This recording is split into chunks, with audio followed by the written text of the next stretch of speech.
Global Wrestling Network. And if you download the app, the first thing you do, and I'm going to put it up on the screen so you can see it, the first thing you see is Rosemary. Oh, okay. Scaring the crap out of you at first, and then you have an annoying video of Josh Matthews telling you how the network works. The network is actually $7.99 a month with a 30-day free trial.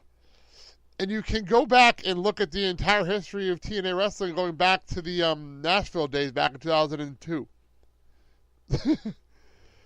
Which, at the end of the day, is not a terrible idea. Because there are some awesome stuff back there. Right.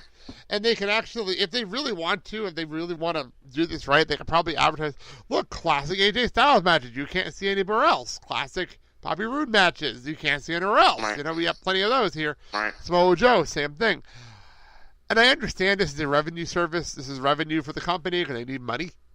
But what the fuck? Right. Why are we doing this? Like, why is this happening? They're not big enough to have a streaming service, in my opinion. Well, not anymore. Well, at least to their credit, it's unlike FloSlam. FloSlam didn't even have an app when they did their thing, which annoyed the shit out of me because it made it harder for me to watch the show. Because not only did they not have an app, their freaking website was so disorganized that it was hard to find anything. The New Japan English website is more organized than FloSlam, and that's saying a lot because that's based on Google Translator. Oh God! So, trust me, Google translating Japanese is absolutely hysterical. I just bet. Be honest here. But no, that's happening. And then you top it all off, and this isn't on here because I forgot about this until I was watching. I was looking at my phone before we were watching This Is Us last night, and I'm looking at my phone, and all of a sudden I see Impact Wrestling Pizza. And it's legit. Like, I thought it was a joke. When I sent you the link, I thought it was a joke. And then Moose put up a picture of him on a pizza box. And it's totally legit. What is going on? Like, what is happening in the wrestling business? Now we have Impact Wrestling Pizza. Why not? It's so weird. Such a weird situation going on. I got nothing. By the way, can I say, I'm going to put that on the sheet. This is for SmackDown on Tuesday night. Sami Zayn is such an asshole now. I love it. I love it because you know how we were saying last week when he came out that his theme music didn't fit the character anymore and he's not coming off as a heel and all this kind of stuff. He made his entrance music come off like he came off like an asshole to his own entrance music. Okay. He came down over the top, like completely over the top dancing, like ridiculously over the, like more over the top than fucking New Day. Like it was so ridiculous. Like he's like on the freaking ramp on his knees, dancing to the music. I'm like, what are you doing?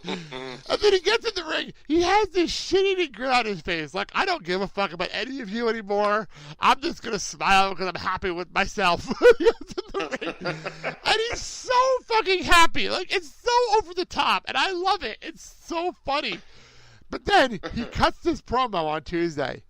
And Daniel Bryan was in the ring. We were in Seattle, just to clarify where we were on SmackDown. So we're in Seattle. Mm-hmm. And Daniel Bryan is back in Seattle in the building he retired in.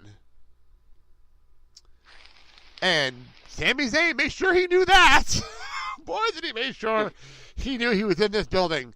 Because at one point, he went and said, you and me have a lot in common.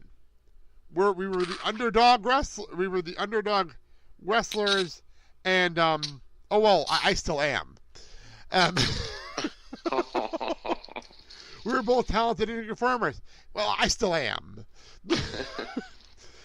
And, I actually texted Mandy because she was out, and I texted her what was going on. She said he went and said that the fans never got behind him like they did for Daniel, and he just doesn't care anymore. Good. Which was that. And then, and this is another line that got the crowd to boo and have a Sammy sucks chant. I wasn't ever heard this before. He actually said to Daniel's face, if you worked a little smarter instead of a little harder, you wouldn't have had to retire in this very building. It's true. I couldn't believe it. I could not believe he said that to his face. Well, then KO came out. and they're now the best friends of SmackDown. And they come out, and he's like, Sammy's right. Sammy, you're right. And Kevin, and they're talking in the ring, and then KO looks at Daniel, and he goes and says, you're exactly what you were fighting against for all those years. You are now the authority. And the crowd was like, oh. And then Daniel walked off during this. We ended up having a main event, and it was KO and Sammy versus Shinsuke and Randy Orton. That was our main event. Which, by the way, WWE, when you're going to have Randy and Shinsuke in a tag match together, can we not show both of their entrances back to back? Can we not do that? Because there was a reason why the main event entrances started at 8:30. Because they had to show all four. This is what they did. They showed all four men entrances, and Sammy's entrance is even more over the top for the main event. It was absolutely hysterical. Right. They were all four, and then they go to commercial, and then they come back, and the bell rings. Oh, Jesus. What the fuck did you do? Like, what is going on? But anyway, so the end of the show comes. Sammy and KO win. They win. And they go to the back, and Daniel's like, and Sammy, and the whole team are back there. They have their arms around each other, celebrating in the back, which is absolutely hysterical.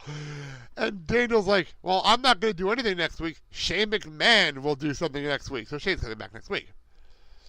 And KO looked worried for a second, and then Sammy said, okay. And they walk back out to the stage. You can tell the show was running short, because they needed something to do here. They go back out. And Shinsuke and Randy are walking up the ramp. KO and Sammy come back out. And this is at like 8:59. This is showing on the air. With Sammy and KO hugging on the stage. And KO saying, hold me tighter. Showing on the air. What? Yes. This is SmackDown went off the air. That's great. Oh, I missed a good show then. It was entertaining. It was a weird show because like Baron Corbin lost to Sin Cara in like count out. Oh, Jesus Christ. Yeah, so that happened. AJ Styles did challenge Jinder, but next week I don't remember which one it was. AJ next week, I forgot who he's facing, either Flotsam or Jetsam. I don't remember which one he's facing, but he's facing one of them next week instead of Jinder. Okay. And by the way, apparently Jinder went back to India for forever, and he was treated like a hero in India this past week. I bet. Yeah, so. All right. So that being said, this weekend, because everything's happening this fucking weekend. Yeah, Sal, this is my Saturday. I got the convention. I'm going to the convention with Kyle for 10 o'clock. Okay? Mm-hmm. We're supposed to be meeting somebody there. He's awake. I don't want him to know what's going on. At 10 o'clock. And then it's a surprise for Kyle. And then I'm leaving the convention at 2 o'clock to go back to town because Mandy and CJ have their belt testing for Taekwondo. Mm-hmm. And then I'm going back. Back to the convention.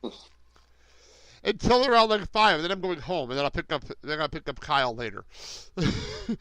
Boy, I'm glad I got free parking. I'm glad I got free parking for this.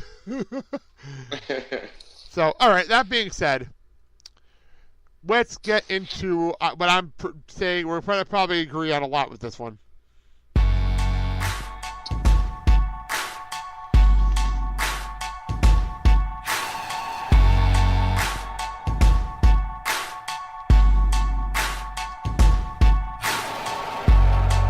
a look around me, taking pages from a magazine.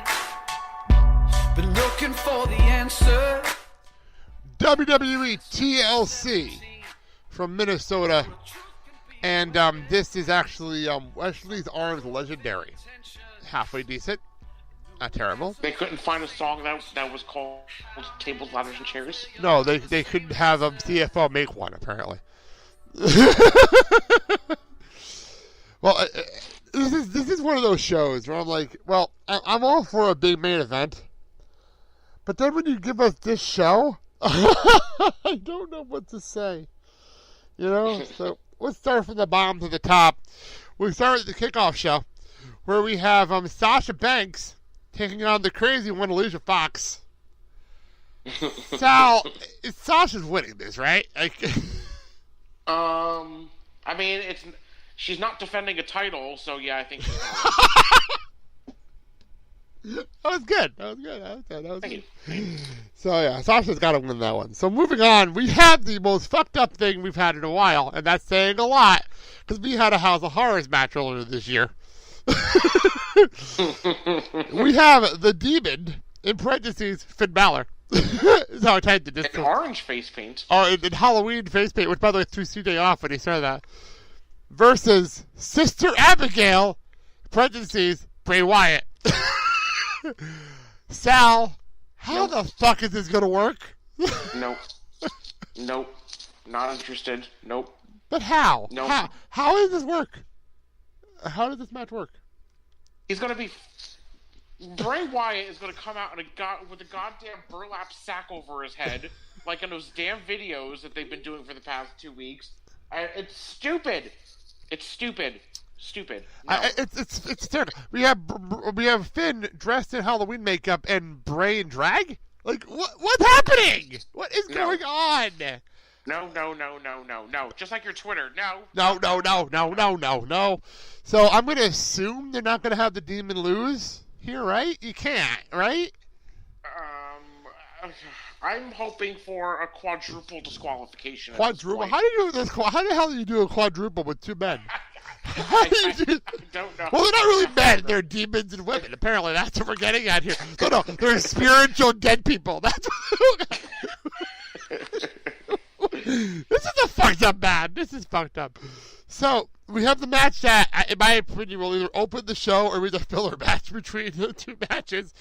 Cedric Alexander and Rich Swann taking on Jack Gallagher in the Brian Kendrick. What do you think of Jack Gallagher's heel character, Sal? Interesting. He's a very snazzy dresser for a heel, that's for sure. Well, when he was a face, he was just wearing tights, and now he's wearing a whole outfit. I know. So apparently, when you turn heel, you wear more clothes. That's what I've learned on 205 Live. I guess he's making more money now. I don't know, but I don't know how that's comfortable to wrestle in. But, I don't know. I mean, he gets it done. Remember, Cena was wrestling in jean shorts for how many years? And that didn't look very common. Wasn't Dean Ambrose wearing jeans for a long time for no reason whatsoever? Like tight jeans. It was weird. I don't understand how that outfit worked, but that was a thing for a while. So yeah. Why can't Jack Gallagher wrestle in pretty much what amounts to two pieces of a three-piece suit? So, what's the? These might be the only matches that I don't know of a clear-cut winner for. What are you thinking here? I think just for the hell of it, I think they're gonna. I don't know. I'm gonna go with Swan and Alexander. Yeah, I think it depends on the placement on the show. If they're opening the show with this, then Alexander Swan win, hands down. There is no doubt in my mind. Mm-hmm. If they use this as a buffer match later on in the show, between the main event and other things that are going on in the show, right, then I can see Gallagher and Kendrick winning. I'm hoping the show opens with this, because I think this would be a great energy booster to start the show off. And we haven't had a good energy boosted cruiserweight match open a show in a long time. So why not do this? So let's have Alexander and Swan win. Speaking of the cruiserweights, we have Kalisto, who apparently is hanging out with Mustafa Ali now, the champion, taking on Enzo Amore and his goon squad. Yes. Well, okay, first of all, Kalisto being champion. How's he doing? Hey, he's got side plates. Yes, so he does. Be doing something right. Yes, he does. He does have side plates. Something Enzo never had. So, I showed the video of that. Sal, you have to see this. You have to see this video. I literally laughed out loud. So, Enzo now has a goon squad, which apparently I guess is leading to a Survivor Series match. There's no other reason why you have 4 men hanging out with him if we're not doing a Survivor Series match eventually. Yeah. Because does Kalisto retain here? Yeah. I don't see an issue with that at this point, you know?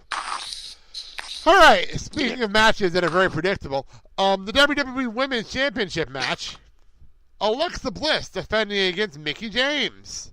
And admittedly, I was really enjoying watching Mickie and Bayley tagging together on Monday night. I was really enjoying that. And for those who don't know, I had a massive thing for Mickie James back in the day, and of course, my girl, Bayley now.